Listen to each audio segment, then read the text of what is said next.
நாங்கள் இங்கே சின்னியனப்பள்ளி ஆவின் சொசைட்டியில் வந்து இப்போ பால் ரேட் எச்சு கேட்டு போராட்டம் பண்ணுற விவசாயிக்கு நாங்கள் எங்களோட கோரிக்கை வந்து எங்களுக்கு வந்து கவர்மெண்ட் வந்து இன்றைக்கி வந்து கொடுக்குற ரேட் வந்து கட்டுப்படி ஆகாது, மினிமம் ரேட் கட்டுப்படி ஆகாது அப்படின்னு சொல்லி போராட்டம் பண்ணுறோம். எங்களுக்கு மினிமம் ரேட் வந்து ஒரு 45 ரூபாய்க்கு மேலே வேணும். அது கூட வந்து ஊக்கத்தொகை இப்போ 5 ரூபா கொடுக்குறாங்க, அதை 10 ரூபாயை பண்ணி தரணும் அப்படிங்கிறது எங்களோட முதல் கோரிக்கை. இப்போ எவ்வளோ ரேட் கொடுத்துட்ருக்காங்க? இப்போ கொடுக்குற ரேட்டு வந்து 30 ரூபா, அதுதான் வந்து மினிமம். அதிகபட்சமாக போச்சுன்னா உங்களுக்கு வந்து மேக்ஸிமம் வந்து ஒரு 40 ரூபா 42 ரூபா வரைக்கும் வருது. அது ஒரு 2 பால் 3 பாலுக்கு ரெகுலராக வர்றதில்லை, ஒரு நாளைக்கு ஒருத்தருக்கு வருது, ஒருத்தர் வர மாட்டேங்குது.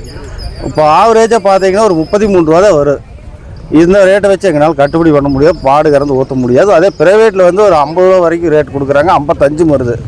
அதிகபட்சமாக போனால் 60 ரூபா வரைக்கும் ப்ரைவேட்டில் கொடுக்குறாங்க. இப்போ எல்லாம் அதை நோக்கி போயிட்டு இருக்கிறாங்க. நாங்கள் வந்து பாரம்பரியமாக இந்த சொசைட்டி ஆவின் சொசைட்டி எங்கள் ஊர் ரொம்ப நாளாக இருக்குது, அதை விட்டு போகக்கூடாது அப்படிங்கிற ஒரே காரணத்துக்காக வச்சுக்கிறோம். இதே வந்து திருப்பூர் மாவட்டத்தில் வந்து ஒரு 45-50 சொசைட்டியாட்ட வந்து ஆவின் சொசைட்டி வந்து செயல்படாத அளவுக்கு பண்ணி போட்டால் செயல்படுறதும் இல்லை.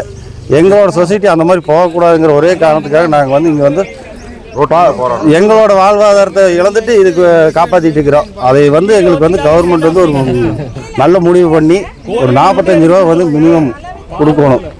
அதிகபட்சமாக வந்து ஒரு 60 ரூபா வரைக்கும் வரும், அந்த மாதிரி பண்ணி கொடுத்தா தான் ஆகு. எங்களுக்கு வந்து ஊக்கத்தொகை வந்து 5 ரூபா கொடுத்துட்டு இருக்கிறாங்க, அதை 10 ரூபாய் பண்ணி கொடுக்கணும். மாடு வந்து இப்போ வந்து எங்கேயுமே மழை இல்லைங்க, எங்கேயுமே மழை இல்லை. மழை இல்லாத காரணத்தினால நாங்கள் வந்து மாட்டுக்கு தீவனம் வந்து விலைக்கு வாங்க வேண்டியதாக இருக்குது. விலைக்கு வந்து வாங்கினோம்னா இது நாள் வரைக்கும் வந்து கிடைச்சதோட இப்போ வந்து டபுள் ஆயிடுச்சு ரேட்டு. இது நாள் வரைக்கும் 250 280க்கு இருந்து இப்போ 400 ரூபா வரைக்கும் போயிடுச்சு. ஒரு கத்தை வைக்கப்பில் போட்டால் மாட்டுக்கு வந்து அவ்வளோவா வந்து சத்து கிடையாது. இருந்தாலும் நாங்கள் முடியாத பட்சத்துக்கு அதை போட்டு புண்ணாக்கு ரேட்டு மாறிடுச்சு. 2000 ரூபாய்க்கு விற்றது இப்போ 4000 ரூபா 3500 ரூபா வரைக்கும் போயிடுச்சு. இப்போ மாடு வச்சுக்க பயங்கர சிரமத்தில் இருக்கிறோம். ரெண்டாவது வந்து எங்களுக்கு இந்த சொசைட்டி பொறுத்தளவுக்கு வந்து எந்த ஒரு சலுகை கிடைக்கிறது இல்லை. ஃபேட்னஸ் வித்தியாசம் பார்ப்பாங்களா? அது எப்படி ரகம் பார்க்குறாங்க, அமௌண்ட் எவ்வளோ அதுக்கு பண்ணுறாங்க, அதை விரிவாக சொல்லுங்கள். அந்த கணக்கு வந்து நம்மளுக்கு சார்ட் தான் போட்டு தர்றாங்க. அது சார்ட்டில் வந்து பார்த்தோன்னா நம்மளுக்கு அவ்வளோவா புரியறது இல்லைங்க. புரிஞ்சால் தான் நாங்கள் சொல்ல முடியும். சார்ட்டில் வந்து எங்களுக்கு புரியறது வந்து இப்போ SNF 5 வருது, ஃபேட் 7 வருது அப்படின்னா அதுக்கு ஒரு ரேட்டு. SNF 7 வந்து ஃபேட் 5 வருதுன்னா அதுக்கு ஒரு ரேட்டு. இதை எங்களால் மனப்பாடம் பண்ணி சொல்ல முடியாதுங்க. அது வந்து நிறைய இந்த சொசைட்டியில் வந்துங்க 350 பேர் பால் ஊற்றிட்டு இருந்தாங்க, 350 உறுப்பினர் இருக்காங்க. இப்போ வெறும் 22 பேர் தான் ஊற்றுறாங்க பால். சரிங்களா? அந்த அளவுக்கு குறைஞ்சி போச்சு. எல்லாம் தனியாருக்கு போயிட்டாங்க. காரணம் என்ன? ரேட் அதிகம் தனியாரில். இங்கே ரேட் ரொம்ப குறைவு. பால் வந்து கண்டிப்பாக வந்து உற்பத்தி பண்ணி ஒன்றும் பண்ண முடிய மாட்டேங்குது. நாங்கள் வந்து குறைந்தபட்சம் 45 ரூபாயாவது வந்தால் தான் நாங்கள் பால் ஊற்றுறதாக முடிவு பண்ணிக்கிறோம்.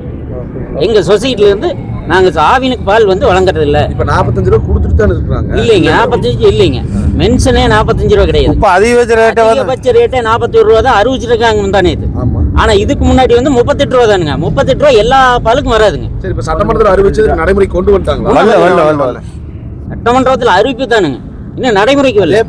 அது பத்தாதுங்க. 1 ரூபாயெல்லாம் எந்தக்கு பத்துங்க? ஒரு தட்டு 7 ரூபாய்க்கு விற்கிதுங்க, இப்போ 10 ரூபா பண்ணிட்டாங்க. எப்படி போய் நீங்க சரிங்களா?